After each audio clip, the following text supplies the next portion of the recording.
Bueno, mire, prácticamente para comprender en forma un tanto más explícita el surgimiento del Parlamento Centroamericano, hay que ubicarse particularmente en lo que fue finales de la década de los 70 y particularmente la década de los 80, en lo que se refiere a los conflictos de tipo militar, ¿verdad? Llamémosle así, político-militar, que existían en la región, particularmente conflictos como el de Guatemala, conflictos como el que se daba en El Salvador, los mismos procesos que se dieron en Nicaragua con la llegada de la ascensión del sandinismo a la presidencia, posteriormente lo que fue la evolución democrática, pero en una u otra medida cada una de estas sociedades se vio involucrada a nivel de los conflictos de cada uno de los países por determinada forma. Para el caso,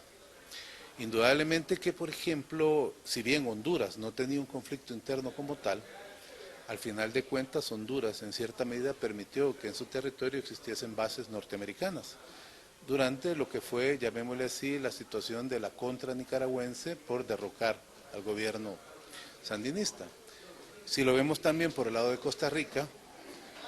si bien tampoco tenía un conflicto interno, en cierta medida la cercanía con Nicaragua, el traslado de una cantidad de población, la migración de una cantidad de población de los diferentes países centroamericanos, en el caso de El Salvador particularmente, o de los nicaragüenses, no dejaba de generarse una serie de problemas de carácter social, particularmente en lo laboral, y por supuesto se le reflejaba a nivel político a Costa Rica. En cierta medida entonces, Costa Rica tenía que tomar medidas para ver de qué manera la solución a su problema también estaba en función de la solución que se le podía dar a los conflictos en el ámbito de la región. Viendo así entonces esta situación, se empiezan a generar una serie de reuniones que llevaron, para no aburrirlos, llevaron a las famosas reuniones de Esquipulas I y Esquipulas II, en 1986-1987.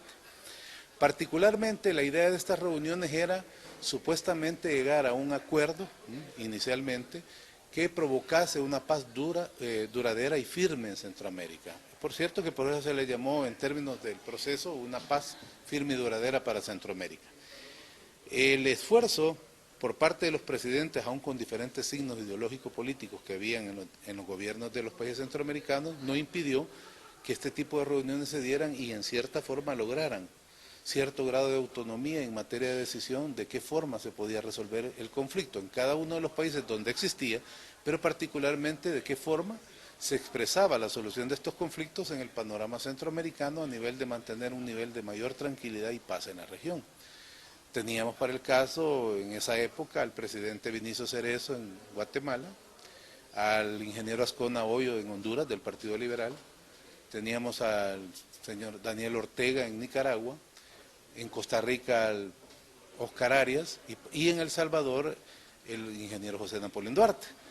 ¿Por qué era interesante ver esto? Porque si bien podíamos decir que el gobierno de Guatemala y el gobierno de El Salvador tenían una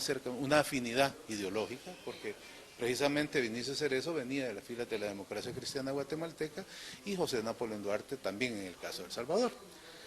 En cierta forma podía haber un entendimiento con el ingeniero Ascona Hoyos, que tenía una visión liberal y precisamente venía del Partido Liberal con una tendencia, llamémosle así, un tanto más cercana a una solución pacífica al conflicto a través de una negociación política, ¿verdad? En este sentido. Y particularmente llamó la atención en ese instante que había supuestamente alguien totalmente, llamémosle en términos ideológicos políticos, distinto a los otros gobernantes. Me refiero a Daniel Ortega. Sin embargo, eso no fue impedimento para que los presidentes se reunieran y tomaran decisiones claves que en cierta forma dieron como un hito a la región centroamericana porque provocaron un movimiento de paz. En ese contexto de la solución de los entendimientos fue que surge la propuesta por parte del presidente Vinicio Cerezo de Guatemala, donde sería que para él era ideal en ese proyecto crear llamémosle un foro de discusión política que podía ser la simiente, o sea, la semilla, el inicio de lo que podía ser en un futuro para la integración un parlamento o un congreso federal, en este caso, dependiendo de las modalidades de integración. En ese contexto es entonces que surge el Parlamento Centroamericano como un foro político que buscaba, en cierta forma, a partir de la confluencia de diferentes fuerzas políticas de los países centroamericanos, lograr en cierta forma una discusión que permitiese generar algunas propuestas y recomendaciones para acelerar el proceso de integración en la región.